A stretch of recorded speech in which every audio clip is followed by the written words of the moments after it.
मंडळी, कलिंगडाची लागवड नीट होण्यासाठी आज आम्ही या शेणींपासून ना मशिरी तयार करतलो. तर चला तुमका पण दाखवते मशिरी कशा प्रकारे तयार करून कलिंगडाच्या लागवडीक घातली जातात ती.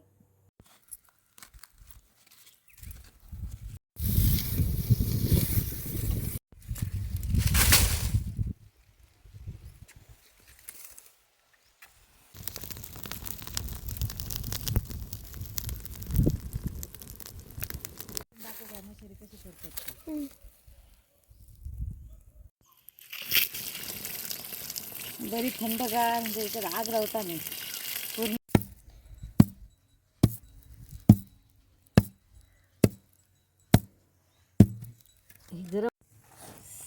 तर मशिरी जी असं आपण तयार केलेली शेणी जाळून तर ती थंड झाल्यानंतर अशा प्रकारे तिका मुरडूचं लागतं. आणि बारीक पीठ कसं करू काय